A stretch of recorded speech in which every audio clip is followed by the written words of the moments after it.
Hello, filthy animals. It's Ben Vernell here, dropping in once again before the episode starts to remind you we've got a live show on sale.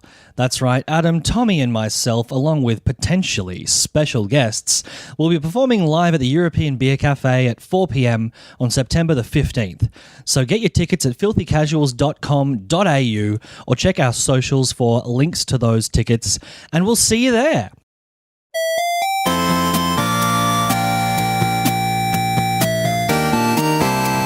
Good morning, video games. Welcome to another edition of Filthy Casuals, a podcast about video games hosted by three very kind and knowledgeable boys. Thank you for joining us. You've said it 150 times. I know. I don't know why.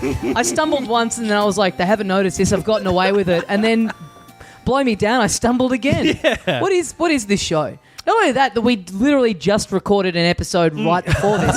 So if anything, that should have been practice. I'm in red hot form. I'm out of the batting cages and now I'm here introducing this episode. Thank you for joining us. My name is Tommy Dasilo, and sitting opposite me... Hello, filthy animals. It's Ben Vernell here. I have memorized my introduction. Mm-hmm. You know what else I've memorized? The name of our third co-host. That's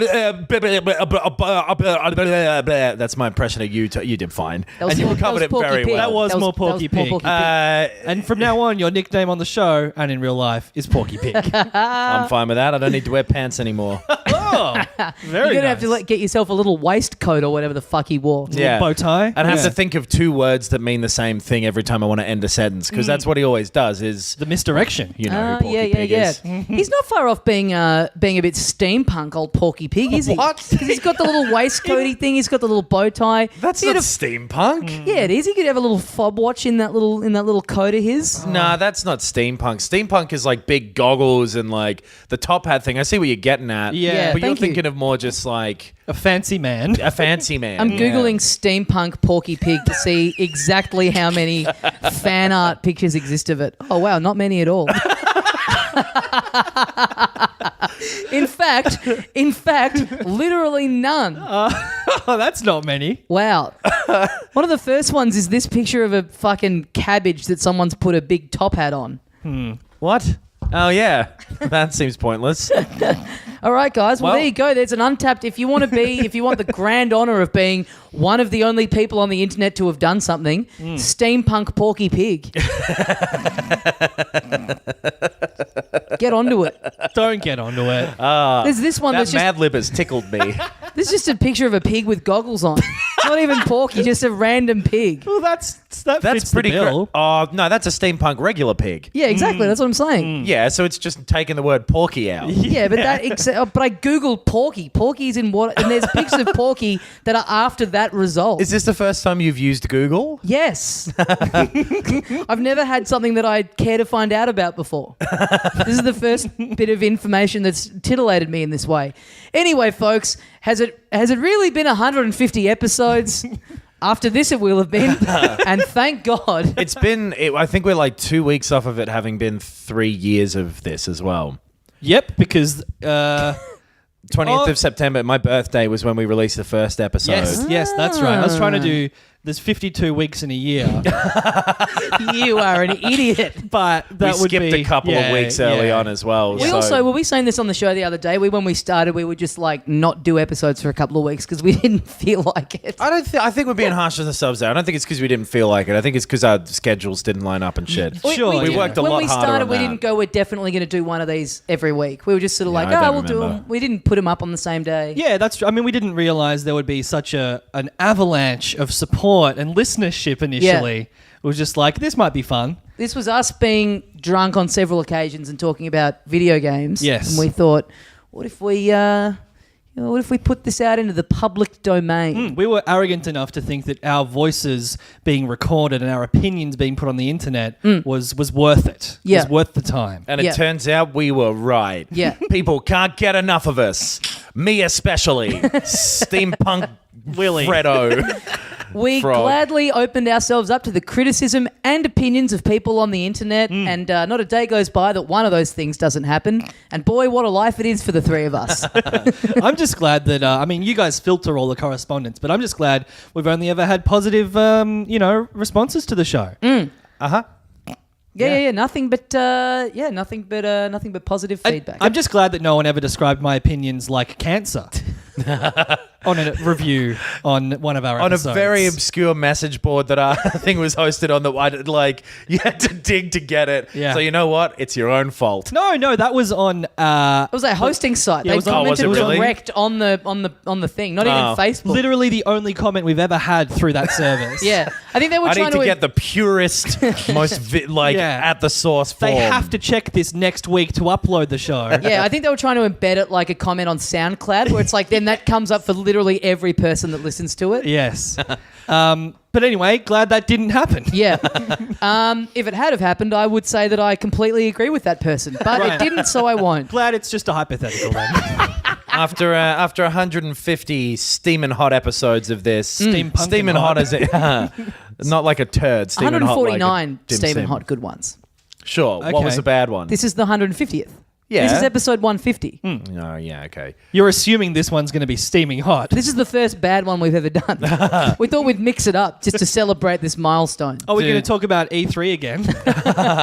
What are some of your memories as we look back through the years? I have been meaning to go back, and yeah, when I get time, I'll do this. Oh, hey, maybe someone else could do this for us. Oh, here wink, we wink.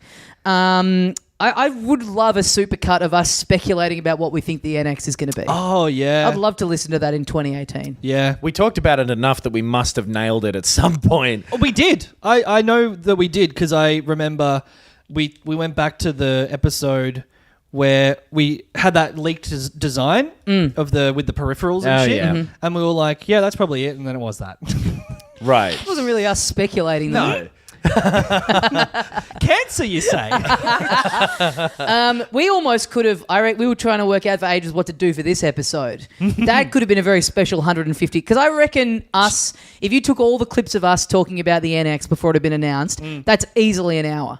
Yeah. Just a clip show about one specific topic. Yeah. Yeah. I mean, we could have farted into the microphone for an hour and it would have been an episode. I don't but think I could. I don't think I have the diagram control. Yeah. To not pull all that in the off for one an hour. time. I mean, like, go 3 months in advance, like, hey, every time you're going to fart, record it. Pop the recorder on. Yeah. Get a load of Mr. Methane over here. Cancelled. I think the weird thing about this show is that for the first, year and a half, we speculated about the NX and about No Man's Sky. Yeah. And they are both things that Tommy was biased towards the NX and I was biased, or at least more interested than you were in the No Man's Sky. And we've both ended up loving them.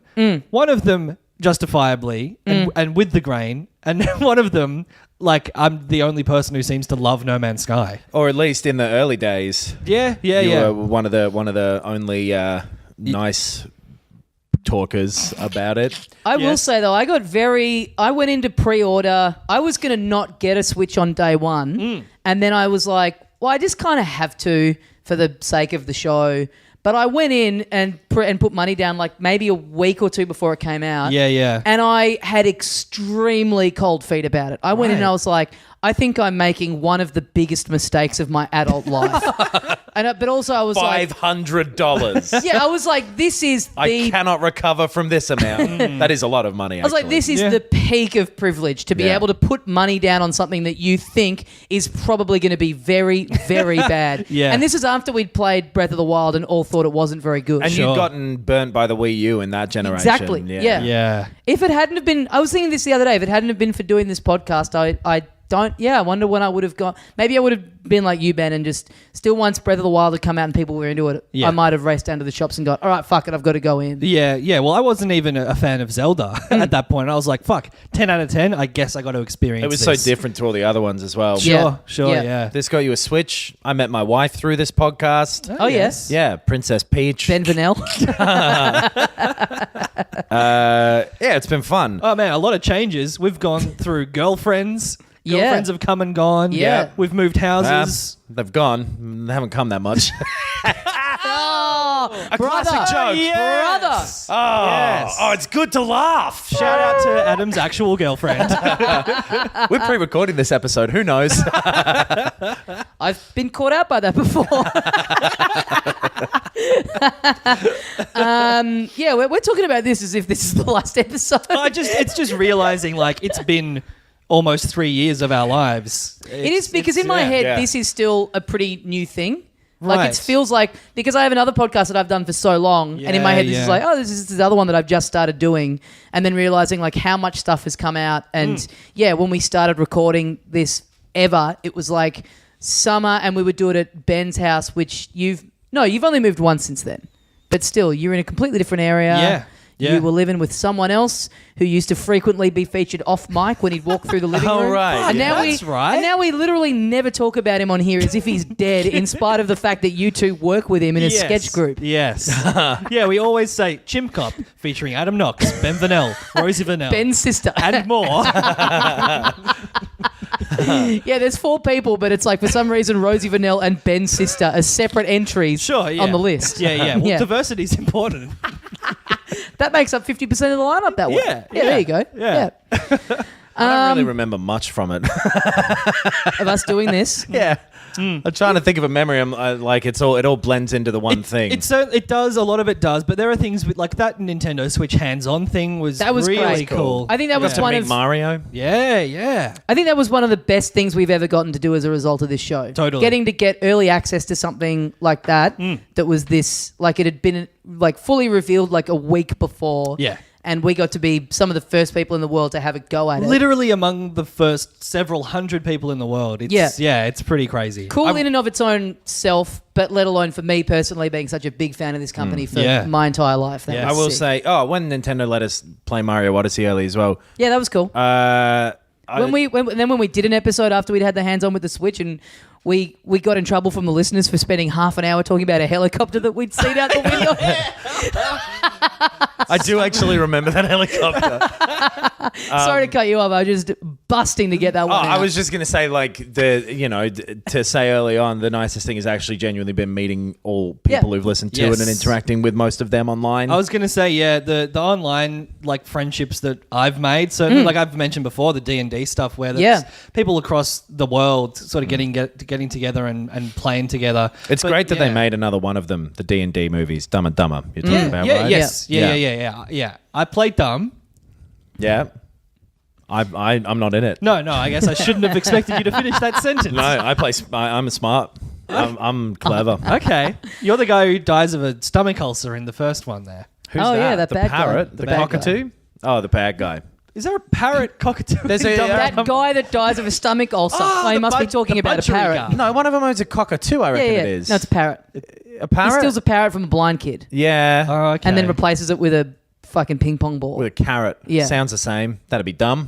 I could write those movies. I should know the plot better, seeing as I was in a group that played it. But yeah, Can I was you do going to say because- the yeah. live shows as well. Yeah. Meeting those people, having people come to multiple of them, despite the debacle of our first one. Now, why would you ruin a stroll down memory lane with such an unpleasant memory? That's the problem when you stroll down memory lane. You get to one cobblestone at some point where you're like, oh, yeah, my dad died. Again, my dad's alive. Yeah. I'm trying to remember when... I forgot to write him a birthday card before I left, though. Oh no. Oh, boy. Fucking hell. Well, you fucked it. I'll send him a postcard. There you go. Yeah. What was the turning point where we realised that people were actually listening to this, and a good number of them? I can't really remember when I was like, oh, this is actually worth doing because it's popular. When the Queen sent me that letter. Oh, when you turned Right. 100. Yeah. Well, You 50 turned episodes ago. That was pretty special. I was listening back to a relatively early episode because we had guests like Michael Hing on. It's not a yo-yo. It's not a yo-yo that you're holding. I'm holding a tape measure and I'm mucking about with it. He's got a tape measure. Oh, the Velcro's not a, different bit. a flashlight because I do Velcro. have my dick in it. Yes. You're holding my tape measure and you're throwing it towards the ground like you think it's gonna bounce back up. Yeah. He's always got to fidget with something. When it was at my place, you'd have the cushion. You'd play with the cushion. Dude, I miss them spinners. You can still own one. No, it's not cool. But God. throwing a tape measure towards the ground? Dude, Yeah. that is cool. Hey, brother, how far to the ground? Let me tell you real quick. Where do you want to go from? Is the question. I guess that's a About pretty... about arm height. okay. Yeah. Brup. Well, it's definitely more than what it went to, which is 50 centimeters. Nice. More than half a meter down there to that bad boy. Wow, that's actually good to know. Let's make it 150 centimeters in honor of this episode. No, Came back up like a not yo-yo. going to happen. Pretty similar to a yo-yo. It is pretty fun. I'll sell it to you for $50. $1 an inch. Done. What were you saying? Oh, I remember, having some guests on early days, like Hing and people like that, who I assume drew some numbers in, but then of course Dum Dum listeners came across very early as well, and I think it was one of the first things I've been a part of, aside from maybe Chimp Cop, where early days it caught on, and I felt it was good. And it just was that perfect storm of like, oh, this is fun, and people seem to like it. So is that to say that Chimp Cop has caught on, but that you don't think it's very good? No. About 3/4 of it is good. No, I was saying this Nice. this and Chimp Cop. Yeah. Yep. The end. All right. Yeah. That's enough fucking jacking off at the start of the episode. It's time to do a fun little theme Okay. that we thought of. We're strolling down memory road, and you know what I remember? Memories. Specifically ones that I have attached to video games, which this podcast is about. Well, you know that video game consoles and PCs use memory to play games. That's all. That is true, though. Another tie-in. Memory foam Yeah. would maybe be a comfortable thing to sit on. Some kind of gaming chair made out of that. Oh, my bed is a memory foam mattress. So I don't really like memory foam, honestly. if you have, I want my bad bed back- it feels like sleeping with the same person every night. I want my bed to be like a stranger every night. Oh, wow. This bed Once don't again, remember me. shout out to Adam's girlfriend. Check out Neil Strauss over here. Very patient woman. So is it... You know what I think when I look at your girlfriend? How does she do it? You know what I think? Wow, she's tall. I think, wow, what a lucky girl gets to be with me all the time. Yep. Oh, man. Sure. Okay. I go back. That just brings me back to my original point. How does she do it? So we've got some of our favourite video game memories from our whole life here. Yep. We're going to narrow it down to a top 5 each, making 15, 1/10 of 150. Oh, it all And makes It sense. was written in the stars. yeah, I don't know. I've got something like... Obviously, we all like video games. That's why we've done this podcast for so long. And we've tried to... just brushing by that so nonchalantly. trying to choose... Obviously, we're very much into this art form and this thing that we play every day of our lives. We enjoy bonding over talking about it. But anyway, moving right. I've tried to pick some here that aren't obvious ones. Me too. And that aren't things that we've discussed through the course of our century and a half Don Yeah. Bradman special. We've turned of up episodes. boys and a half.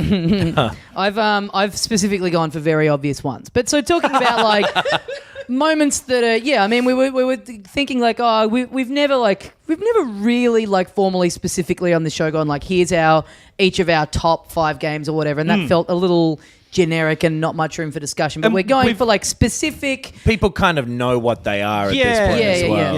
Yeah. You So- can break I like down- Deus Ex. It's good, the first one. I like Metal Gear Solid 3. Yeah. You like Final Fantasy 7. Oh no. Tommy likes I'm a Baby Simulator Nintendo. Why has the company put its own name at the end of the title of this game? I reckon they did put a lot of effort into that one. I'm a Baby Simulator, Nintendo, whatever. But it came out on the Wii U, so no one's played it. Guys, it's really good. There's a Switch port coming out. Check it out. I mean, they did that with Nintendo Land. So, Oh, yeah. Yeah. That's true. Yeah. Another fact that I've brought to the table. And plonked it down to a deafening thud. How can a thud be I guess if a thud is so loud. Yes! Yes! Of course! If a thud is loud enough to deafen you, Yeah. it would be deafening by definition. I guess Nothing better than someone, and I do this constantly in my Oh, life. me too. Halfway through, Halfway you through realize. a statement, and it's like, do I double down and keep this going, or do I just back out now? I mean, if I say the right thing, it sounds like I always knew it. How do people get through that door with a key? So, all right. Do you want to go first then, Tommy? If yours are the obvious ones, I reckon it might be fun to start with a bit of a Well, yeah, okay. Mine. I also want to set the table a little bit, or at least ask you guys: are these like? Have you picked out memories in terms of like I was 7 years old and this was the first thing I ever played, or have you picked out like moments in games that are more related to how good they are in the game? I've picked memories of things that did not happen to me. So I've made them. I've made all of these up. These are from things that I've never personally experienced myself. Right. Okay, sure. I've invented memories. I've done a half and half. Right. I've picked just kind of like, favorite moments that have like really sat with me that when I didn't think about this list too much. I just tried to go like for my criteria was like, you've got to be able to just like reel them off the top of the dome. They've got to have had that kind of impact that you can just reel them off the top of the dome. Sure. At it, the first things that come to your head. Off the top of the dome. Yeah. The Bomb Funk MC style. Yes. That's one of the things on this list. Oh, great. Yeah. So yeah, all right, I'll kick it off because I was just talking about this game, but the finishing the Great Plateau in Breath of the Wild and being up that first tower and parachuting off it is a great moment as you're coming into land and you realize that you can go anywhere and that you have this huge world ahead of you and so much to discover. And also for the fact of, as we discussed, us having all played a demo of it at that hands-on event, thinking it was not very good, and actually like finishing the Great Plateau and going, oh, okay, you leave this and this is just a training area, which is why it felt so kind of stunted to us when we were playing it. Yeah. And this is actually good. And now I'm at the very base of this huge thing that I now get to discover. And also I knew, like, I think I had just left to go to Adelaide. So I was like on a plane playing it on the Switch as well. I'm like, I've got heaps of travel coming up in the next couple of months. And I know that this is going to be something that is going to sit with me for like all of these trips that I have coming up. Finding out the Switch is awesome at the same time. Yes, as well. yes. Yeah. That was fucking a great moment. So that is on my list of honorable mentions. That exact thing. Leaving the Great Plateau in Breath of the Wild. And for me, it was sort of, I went into that game sort of not like as a contrarian, but a little bit like, oh, everyone's saying it's the best game of all time. I'll find out what the real truth is. I'm the only guy smart enough to understand if this is actually good. Actually, the camera makes me feel sick, so it isn't good. I've been waiting for you for 150 episodes for you to just admit that that's what you're like when it comes to appreciating art, and I'm ready to shut this thing down right now. Mission accomplished. We did it. We killed Bin Laden. So that was my attitude going into it, essentially. Very skeptical about the Switch as well. And it was a combination of finishing the Great Plateau and also getting a Pro controller and being like, yes. oh, this is how I meant to play this game. Yeah. And realizing everyone was right. This is one of the best games ever made. I'm loving it. And like you said, there's another 90 hours for me to enjoy. And just being up that huge tower and then just that, I think it's the old guy just being like, yeah, you just go. Go and going like, and you can see so much of it and you just kind of like pick a vague direction to head in, but you're like, oh, I could have gone anywhere from here and it will be different all the way around. Like landing and then just that first bit of setting off was, extremely good. Yep, that was a sick game. I played it on the Wii U, so I didn't really get the 1-2 punch of the 1-2 switch deal. But it's a very good game. Yes. By the way, Ben, you're not better than me just because one of my top fives is in your honourable mentions. As it seemed like you were very subtly trying to go, well, I mean, this didn't crack the great man's top five, but it did sneak into the honourables. Look, I saw The Shape of Water, but... I think the facts speak for themselves. Cool. Mm-hmm. All right. Thank you. Well, do you want to go next, Ben, or...? I'd love to. All right. Please, treat us to something from the actual list. This is an outrageous thing to get shitty about. It's just genuinely angry about it. Not even want to do the rest of the episode. This is one that I reckon is not. It's not a very obscure one. It's pretty universal. The moment jumping in Mario. The moment you jump in Mario. The moment in the first Portal game where you finish the testing period and you're on a conveyor belt into an incinerator. and you have to figure out. It's not very hard, but it took me a few goes. You die 10 times, probably, Yeah. to a reload point that's very quick behind it. Yes, yeah. You basically are like, okay, I've finished the game. The testing's over. This AI is like, well, now it's time to die, and you go into this incinerator. And yeah, you're right. Like, I died a bunch of times. Like, what's going on? Because you do reload, you don't finish the game. Yeah, and you have to look around, and you go like, oh right, that wall. I can shoot a portal on that wall, and then I can shoot a portal in front of me, and I'm fucking out of here. And you go from this sterile, controlled series of tests into behind the scenes. And like at this point in time, Portal isn't, a revolutionary experience if you play it today. But for when it came out and for what it's done to sort of puzzle games since, that was an incredible moment. 100% agree with that. I remember seeing it on people. Like friends play it on their PCs or seeing it like in the shop and just like really wanting to play it, but we'd never a computer that was like powerful enough to handle it. Right. But it looked like the coolest thing you could imagine at that time. Yeah. It's like, whoa, what the fuck? Like it just seemed like unthinkable that you could do that kind of wild shit in a game. Totally. And so that fact, the gravity related puzzle solving is one thing. The writing I thought was fantastic. The sort of dark humor that again has become quite common in gaming and other media, was something that really grabbed me. I was always a fan of that style of sort of science fiction and humor, and it nails it, in my opinion. And it's like Douglas Adams sort of style of thing. Exactly, which I've always been a fan of. And then, again, this sort of Philip K. Dickian style of sci-fi where it's like, oh, everything you thought was real. Dickian. Remember him from Hey Hey? That's easily my least favorite thing about doing this show is when you do what Ben's just done and you just know that the other two are gonna fucking butt in with some meaningless. Oh yeah, that's like a penis. Dickie and like Ian Dixon. Yeah, okay. Sorry, what were you saying about dicks? I love them. That thing of like your reality being, like peeled back and seeing underneath, and like the cake is a lie is a fucking meme that's about 10 years old now, but that was cool. That thing of this very structured AI system, like, this is what you do and this is how you do it and just follow your orders, and then having this sort of crazy world revealed to you afterwards, and that still being cool, that ending as well being awesome. That whole thing is something that's really stuck with me. The way it turned a puzzle game into a narrative-focused game was really cool, because I remember around that time, it was like that and this game called Puzzle Quest on the 3DS, which was like an RPG, or on the regular DS, it was an RPG thing that was way lamer, because it was just like Bejeweled and it had a story forced on top. But that moment in particular, like teaching you to break its own mechanics of the game by like kind of giving you the hint by reloading you back in, and you had to figure it out yourself. It did not tell you at all. Yeah.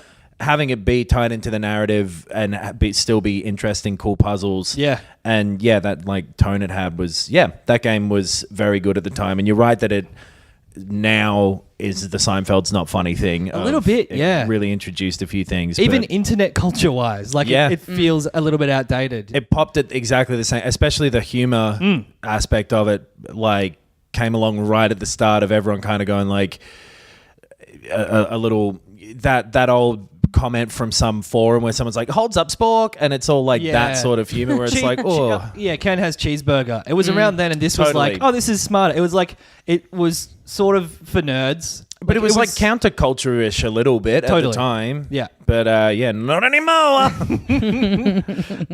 So that's one of my memories. Just to follow up on something you were saying before about jumping in Mario, I want to point out that I went to look up a list of like just Googled like best moments in games. I thought it might jog something. Sure. So, some real useless stuff out there. Like I went through one where it was like the top 50 and number one was World 1, Level 1 in Super Mario Brothers. Yeah.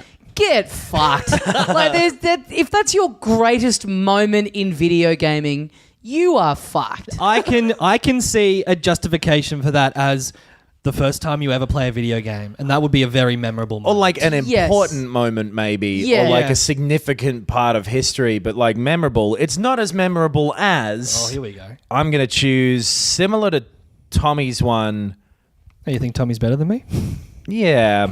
I can't wait to hear this. I'm going to pick Morrowind's open world. in Okay. general, because that was the first open world thing I ever saw. It was the first game that really let me break it and fuck with it and go around and kind of create dumb and do what I wanted to basically in it. I remember playing Ocarina of Time way back in the day and like kind of walking around, because that was such a like well realized world for the time, walking around and wishing that it did exactly what Morrowind did. Right. Yeah. Which was let you kind of go anywhere and do anything. You could be a fucking drug dealer if you wanted to. Yeah. You could be a shoe salesperson. That's such a great thing about, I reckon we're in such a lucky generation of like the age we are, where games have grown up with us from like being a little kid and like, oh cool, this thing that you control stuff on the telly, that's so cool. Yeah. And that, having that experience of the first time that a game like lets you do something that you wish you'd always been able to do in games. Totally. As you've gotten a bit older with it too. It was something so new and so like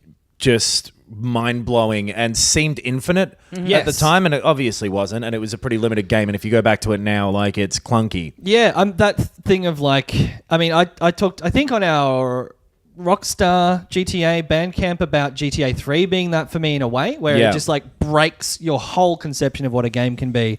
But yeah, Morrowind is the next one that does it. Like you can walk into a house and knock a vase off a shelf. And that seems dumb, but like you just couldn't do that before. Totally. And you could walk into a house and then get bored and walk out and go somewhere over the other side of the massive world at the time, and probably still now.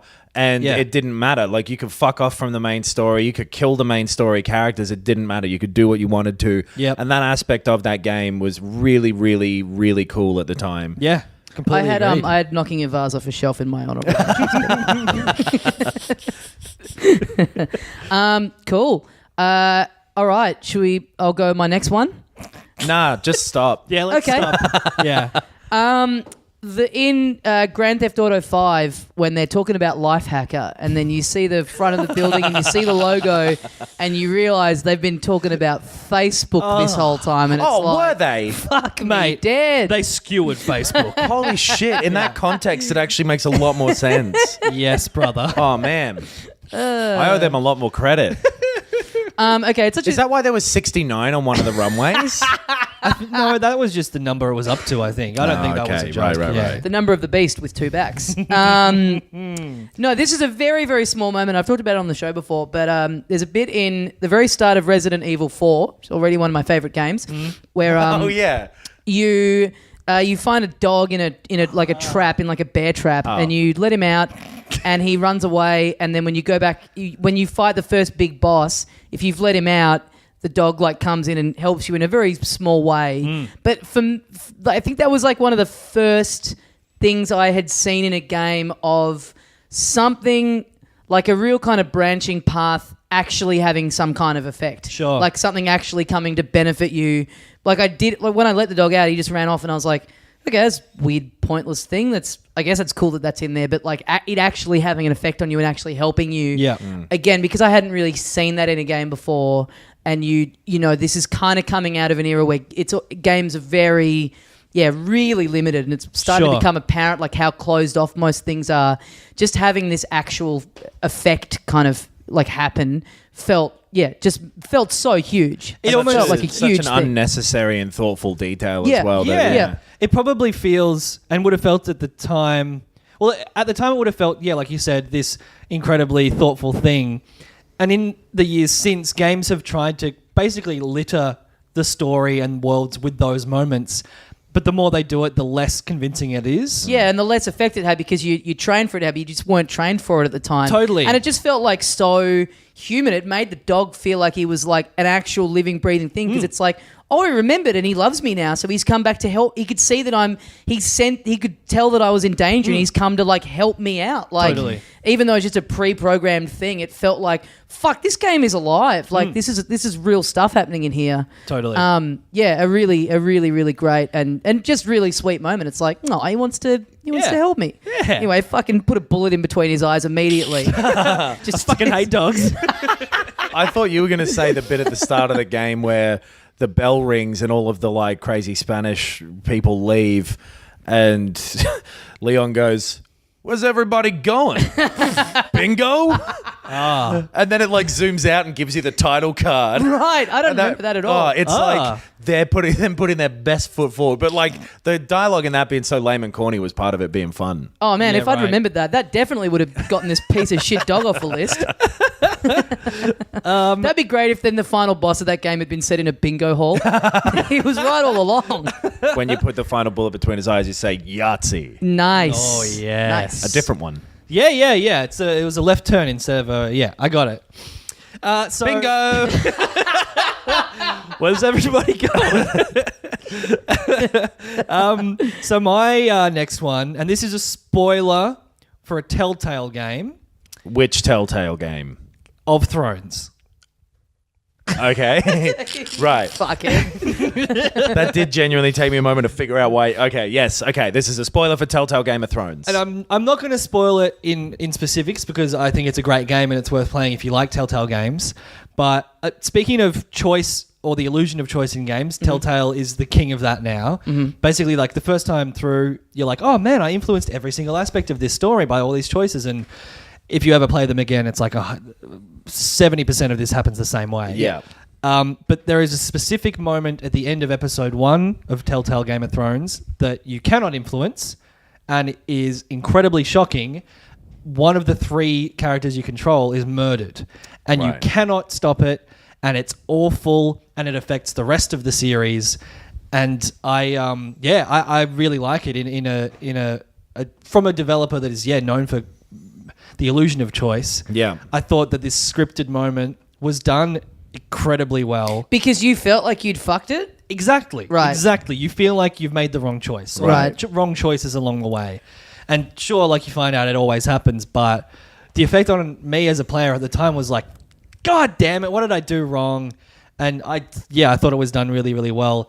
And I mean, for a Game of Thrones game, I should have seen it coming, but I didn't. And I that's why I That's liked cool. it so much. That's It's very more good shocking when writing. people don't die. Yeah. Yeah. The ending of the first season of The Walking Dead that they made was nearly on my list. Is that may have shown up in all of the lists I read? It's between Lee and Clem, the 2 main characters at the end there. Yeah. Yeah. I don't want to spoil it because there's no point because it's not on my list. But if you haven't played that first season of The Walking Dead, still good. That's the even one if I've you're over played. zombies, it's great. Right. But the Telltale have a couple of high spots and some low points too. Totally. I Like think this podcast. No, I didn't have it on my list. I actually took it off for that. But The Wolf Among Us has some great moments. Again, mostly scripted, but just because it's delivered like a cool movie, Sure. it hits you emotionally. So yeah. Well, speaking of cool movies, I'm gonna combine 2 into 1. Whoa. Here. Wow. There's 2 Metal Gear Solid series moments Okay. that I want Alright. to put into the one thing. Okay. The kind of 3. The intro and the ending to Metal Gear Solid 3 are some of the best like cinematic video game shit that's happened. The intro is like you start doing this mission. There's a lot of gameplay before they bring in like Snake gets punched off a bridge. Whoa. Is like cracked and broken in the like next to this river, nearly dead. You see like the bad guys flying off, and it brings in this like James Bond bullshit opening. It's Right. like this big thing with like snake skeletons eating the title cards of who worked on the game and shit. Nice. And it's out of nowhere. It's got this dumb, cheesy song that they recorded for it called Snake Eater. Do something with that, dickheads. And it's just like the most crazy, bombastic, silly opening. Bondbastic. Bondbastic is a great usage of what I've just said.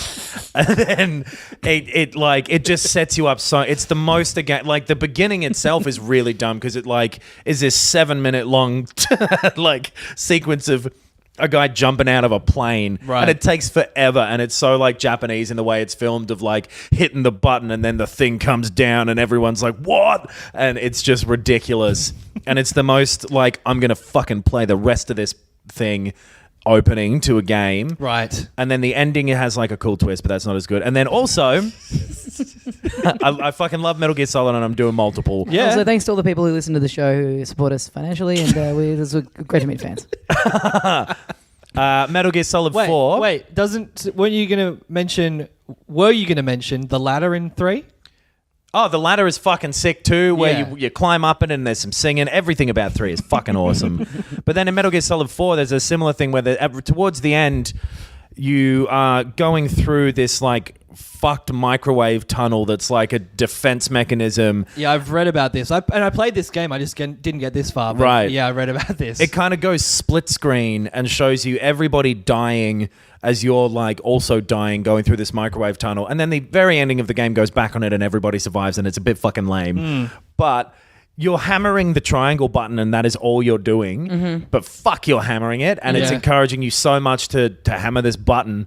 And it's like just such a summation of everything that series was with these dumb tricks basically to make relatively simple gameplay often this really cinematic thing that you got so sucked in by. Yeah, right. And that series was fucking great. Rest in peace. Great. Yeah, everything from Metal Gear Solid.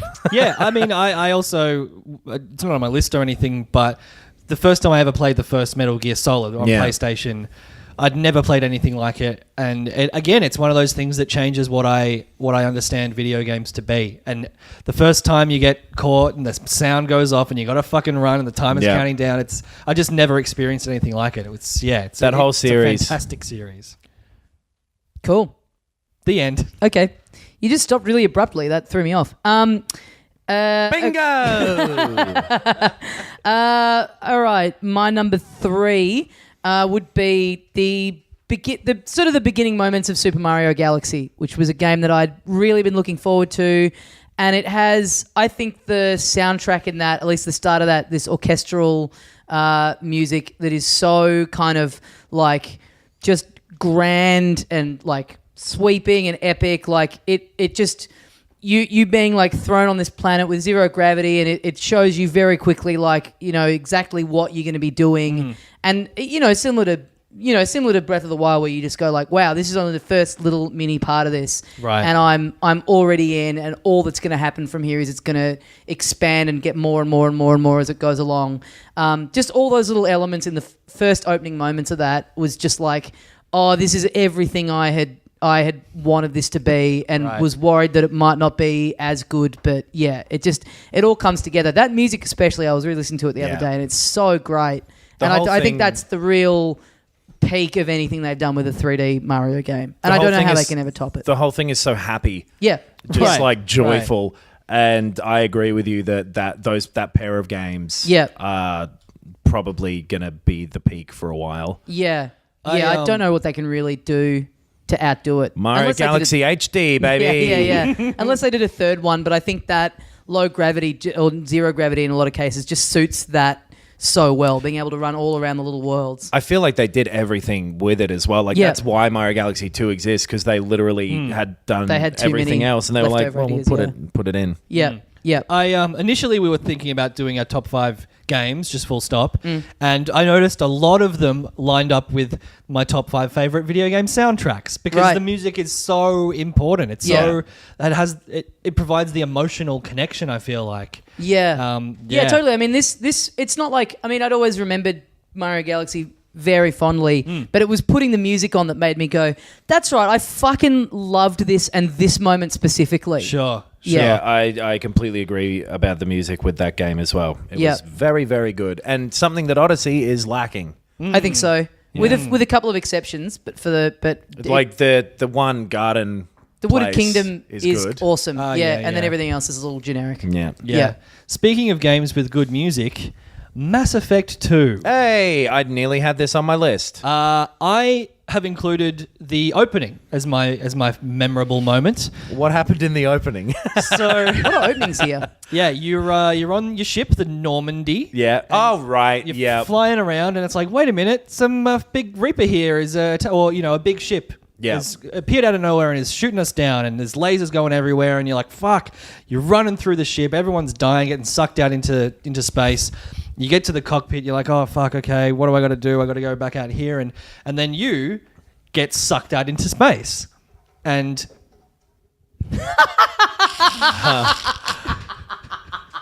That was pretty scary. Yeah. That was really scary. Yeah. A cup blew past Tommy's window. A coffee cup that one of you left on my balcony the other day. And I tell you what, it made the noise of Freddy Krueger It was- Yeah. rattling his fucking fingers down a wall. A gust of wind blew it right in front of all of us, just along the length of my window. And we all had no choice but to stop in stunned silence.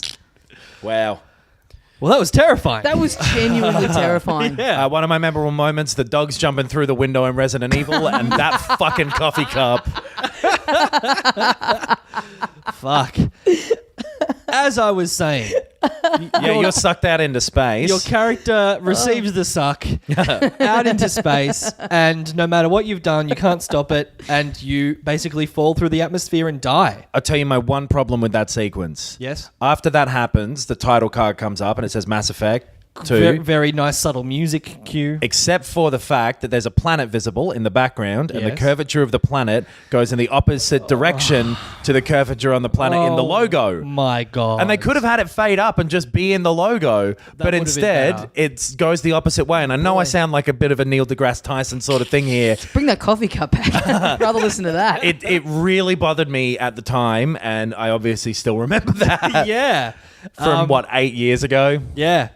But so I picked that as my memorable moment because I'd never seen a protagonist die at the start of a game. It's such a big fuck you, here's a new one as well. Yeah. And you literally they're like, oh, we recreated your body from your DNA and you are starting over again. Do you know part of why they did that is because the difference in graphics between Mass Effect 1 and 2 apparently was so massive that they wanted to give you the chance to remake your character's face. Yes. Because a lot of them looked really fucked in the first 'Cause game. it was one of the first games actually that I can remember where your save file and all the decisions you made in the first game carried over to the sequel. Yeah, it was maybe the first one. I don't know. Yeah, yeah. That's pretty Something cool. that Telltale and shit do pretty often now. Yeah. Yeah. But yeah, that was pretty groundbreaking. Yeah. And then, after that, an amazing game that probably is in my top 5. Right.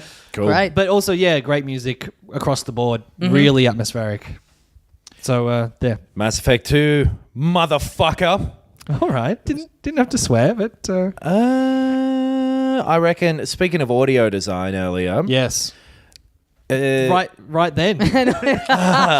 He's still right. That was earlier. I know. I didn't know if I should pick him up on it or I not. noticed it, and I Yeah. was like, I wonder if we're going to let this slide. Shodan's voice in System Shock 2. Okay. Yeah. That thing gave me actual nightmares. Yeah. It was so well done. So I can't remember who she is, but it's the lead singer of some band. And I think Really? it was her. She recorded the voice and then put just the best digital altering, terrifying fucking robot voice on this thing. And Shodan as a villain, the whole thing, she would just communicate with you through, the fucking little radio Interfaces. thing that would show up on your screen. And had this haunting, terrifying voice. And there wasn't a lot of voice in games then. It was 99. Yeah, so right. having this spooky thing talk to you as you played this scary game with it, with coffee cups jumping out constantly. I remember that was one of the earliest things where I was like, oh, audio. Yeah.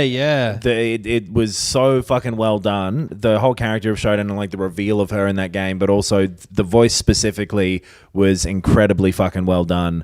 And I hope that they nail that again for the third one. Yeah. Great. Well, that actually runs right into one of my ones. This is a very oddly specific moment, but growing up, I had a friend who we'd play Super Nintendo together, and one of the games that we would play a lot was the Ninja Turtles, Turtles in Time, which the start of the very first level, it tells you that it comes up with a screen of New York City or whatever. Yeah. And there's a voice of I think it's one of the turtles, a digitized voice that goes, "The Big Apple, 3 a.m."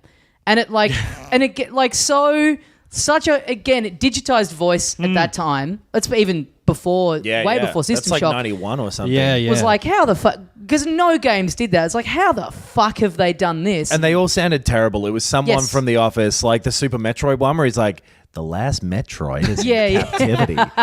It's just dude, this guy was just clearly working there. He was the nearest to the microphone. Yeah. I remember NES games like Kung Fu where it's just a sound "Rah!"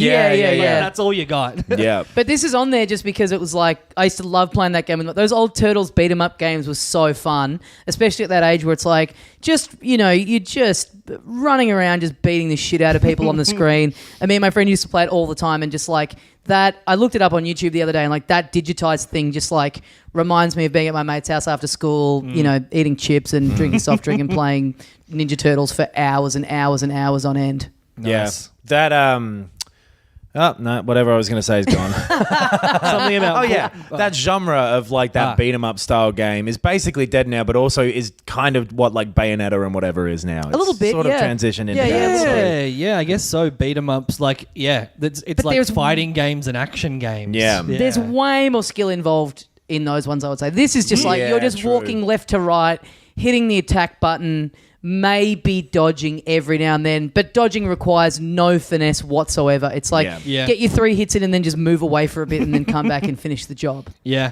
Is that number 3? That was my number 4. Hell yeah. Okay. What should I do? Okay, this is a kind of a spoiler, but I think we've all played it now. For what? For the game Inside. Oh, yeah. Yeah. It's a short game, too, and a very good one. So if you haven't played it, I think it's on everything now. Yeah. Go and play it. Yes. Turn off if you want, but I think I know what you're about to say, and we're going to have to be specific. Yeah, no. There's no point to do this. This game is getting spoiled. Go play it. Yes. The end, right? Yeah. That end was great. Vic turn into a giant ball of people. Yeah. The amount roll of around. Great fucking- build up. Yeah. The detail and the animation of that giant ball of people you turn into is incredible. That in itself is maybe the most memorable aspect. It's like watching like how all the legs and the arms and stuff are smushing around, and it's unsettling. Yeah. In itself. And for something where like the beginning of it, everything leading up to that point is very like sneaking around, very quiet, obviously very bad guys looking for you. You're obviously the good little kid coming in. Extremely, tense and slow paced. To then get to this end that is just cathartic and smashing stuff and rolling around and just like the very end of it being pretty much the opposite in every way of what the preceding, 95% of the game Just what a wonderful reward for having got that far. Really leaves you at the very end as well with like a Yeah. kind of a flat, not flat in a bad way, just like, I'm not sure what happened. In a lot of... Makes you think. In a lot of... Oh, God. It does. in the same way a lot of great movies do. They leave you on a moment that is, not flat, but sort of like it leaves like an echo. Yeah. Yeah. And you're like, okay, I'm going to have to think about that, I think. Sort of like, not to spoil it, but The Last of Us, which if we're happy to move on, my pick is not the end of The Last of Us, but the opening of The Last of Us. Yeah, I had that in my honorable boys. I had 3 from The Last of Us, so... well, let's do all of them. Yeah. The spoilers for The Last of Us, go play that as well. Yeah, again, like sort of, if... These are the top 5, basically games in a way, in all of our opinions, and... Go and play them all. The ending is one of the most like cleverly written and well done video game endings that's ever been. The beginning is a fucking intense and really effective emotional fucking punch. Yeah. More so than I think I've gotten from any other game. Yeah, it works really well. Really, really well done, well directed, well acted. Every element of it is great. That was my one, the opening. What was your other one from The Last of Us? The giraffes. Oh, yeah. Yeah. Them drafts. Them long necks. Hey, mate. I'll go a couple of fucking long necks, mate. Melbourne bitter, if you please. Jeez. That bit? Yes, that bit. Just The quickly, Aussie caricature. very quickly going back to Inside, that bit, I'd played through pretty much all of it by myself, and then the last maybe hour or so I did while my then housemate was sitting there watching me play it. Yeah. And he's like, oh yeah, and we're just kind of chatting because it's very quiet and, sort of backgroundy, and then I get up to that bit and we were just going crazy, just like, woo! Like, how good is this? Like, just the perfect thing of just like someone else happening to be there to watch through that bit with you was like, oh, I'm actually glad I'm experiencing this with someone else in the room. That's sick. Do you know what? Like, I snuck in with a little bit of Last of Us there, but we went back to Inside, so I think I get to pick another one. Just because there's a lot here, and I reckon we'll all enjoy this one because it's a little bit left of center. Well, I wanted to keep talking about The Last of Us. Oh, yeah? Let's do that. Well, so I completely agree about the opening. Yeah. Like I mentioned Mass Effect 2's opening before in terms of a character dying, but people often say like killing a kid in a movie is a cheap way to get emotion. But Sure.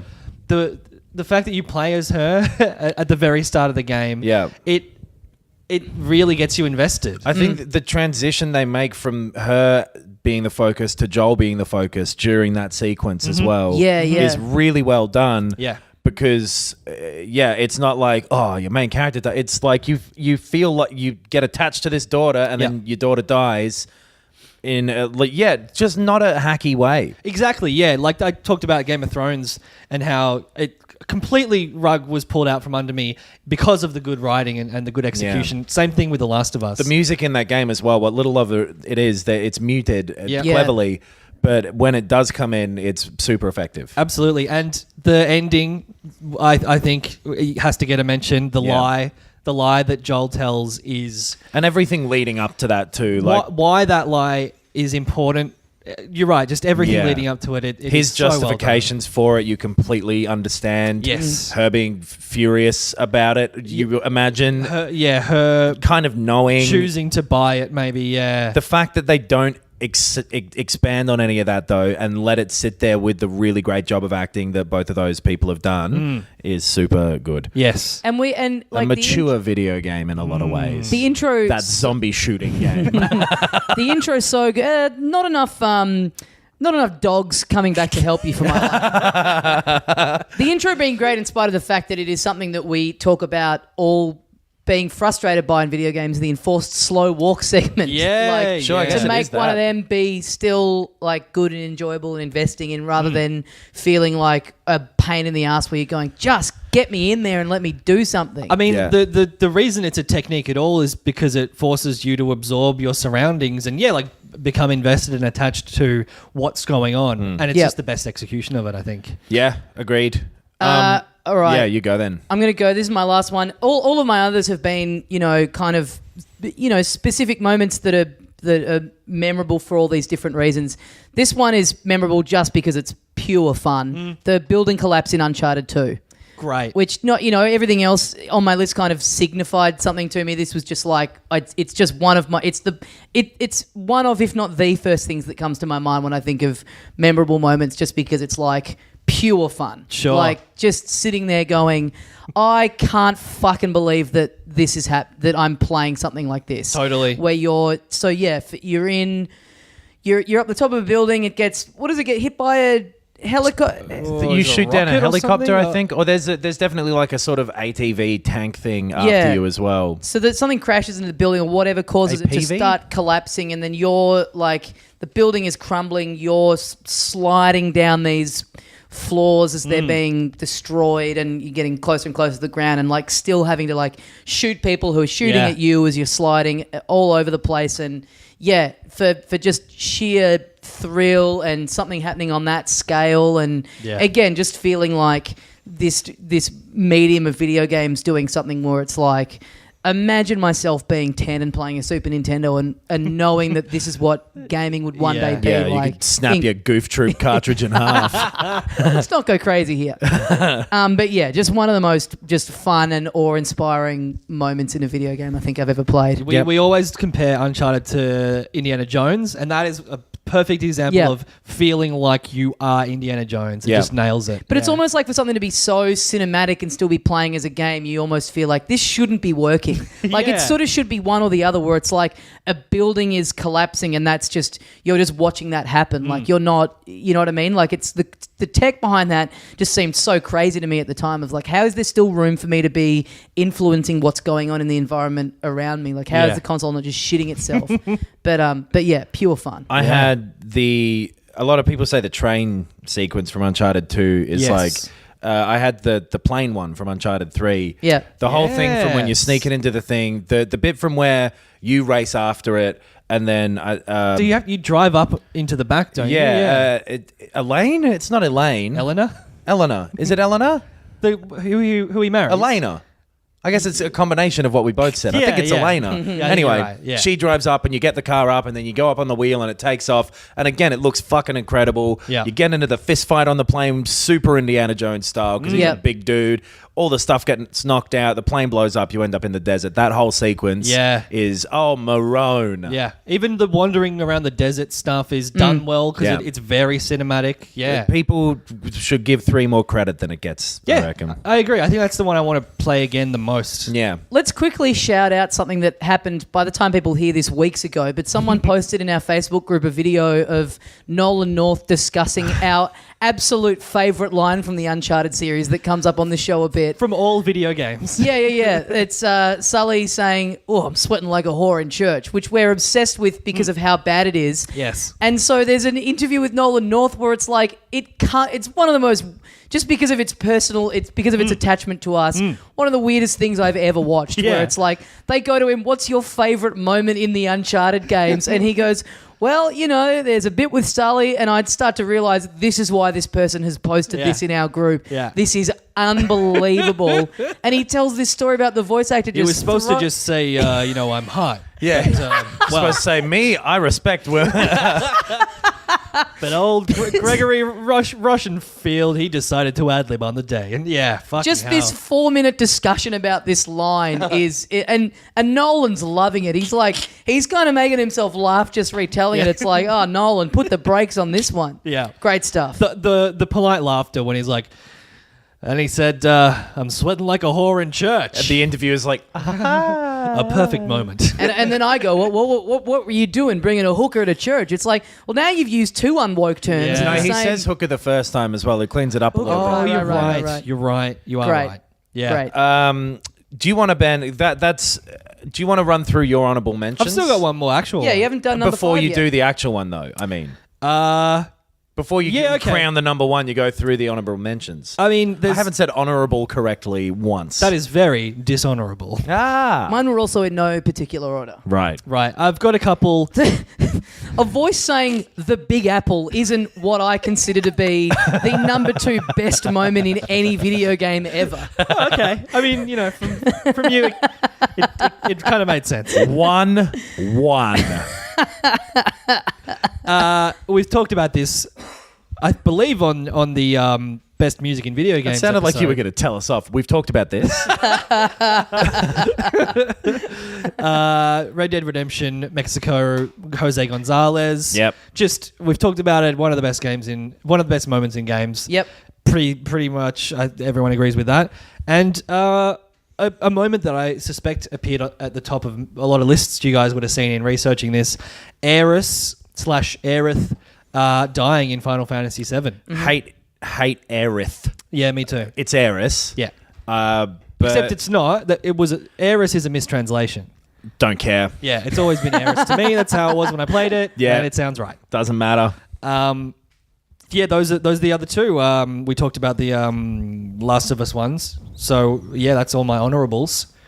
Do you want me to do my actual last one? Yes. Hell yeah. God, yes. This is a purely personal one. It is the moment that I beat a very specific boss in Final Fantasy VII. Right. It's a very hard boss. Which one? It's Materia Keeper. It is up in the mountains in Nibelheim, and I had not prepared properly for it. It's like weak to poison and like stop magic, and I hadn't leveled them up. So basically, I was fucked. Like I couldn't go back. I couldn't go forward. Right. I just had to try and beat this boss. And Is it a dragon-looking thing? It is. Yeah. Oh, I got fucking stuck on that the first time I played it. Yeah, it's big black dragon. Yeah. It's Is that like a bottleneck for a lot of people, I guess? Yes, Right. exactly. That's exactly it. And I literally think you can't go backwards. I remember, thinking like, oh, my save is here. It's the only one I have. I have to do this. Yeah. And I think the first time I played it, I did not. Yeah, right. So I think I had to grind. You can run around the same area fighting hard enemies. I fucking remember doing this exact shit. There's like a rope bridge. Yes. And you're running back and forth on the rope bridge between 2 mountain peaks. And I think there's like little pipes you can slide up and down, and it's all annoying. Yeah. And it's all hard already. And to use that to grind, to get better, to beat a boss was fucking infuriating. Would have taken me weeks. Right. In real time. Yeah.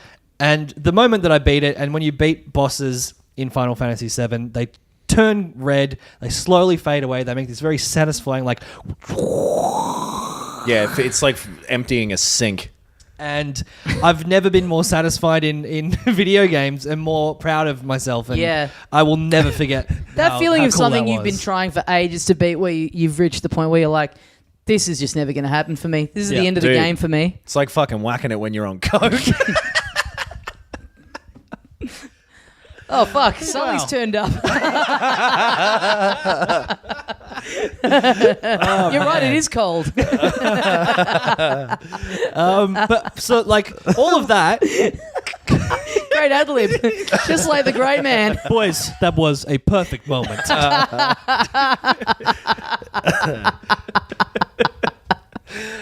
Someone's going to be posting this in some other Facebook group in 20 years.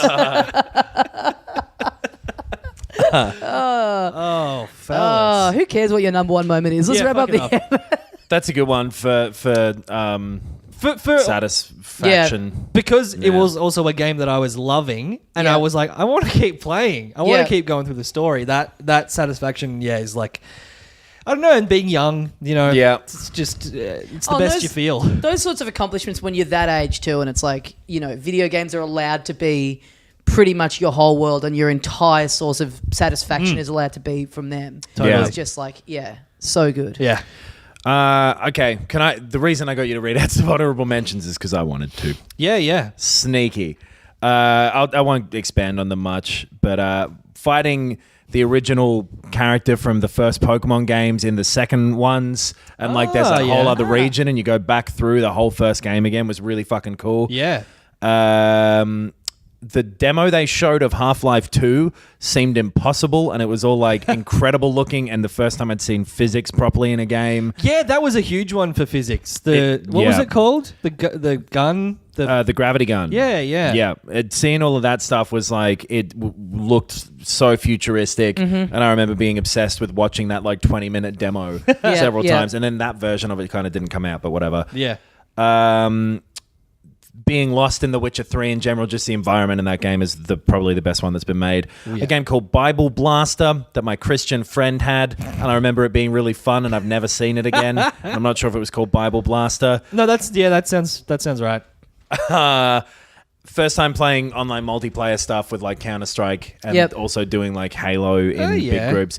But my actual first biggest thing is your most memorable moment. Figuring out about emulation and piracy. Okay. Wow. For a couple reasons. Obviously being young. Because you're a bad boy. Being young, not having sort of some morals to it, and going oh shit, I can get anything here. Yeah. But also, specifically with emulation and ROMs and all of that, it kind of demystifying video games in a really cool way. Yep, I agree. Using that to kind of figure out oh fuck, this is how these are made. This is how you can break them. This is what people have done to fuck with Mario and make it, he's got a butt or whatever, just that classic mod. And mods as well, I guess, are the same thing. All of that stuff in sort of around the early 2000s, fucking around with that. But that it taps into that similar thing of I was saying, it's come up a bunch of times of breaking, especially being a lot younger and breaking out of the confines of what you think are the bounds of games up until that point.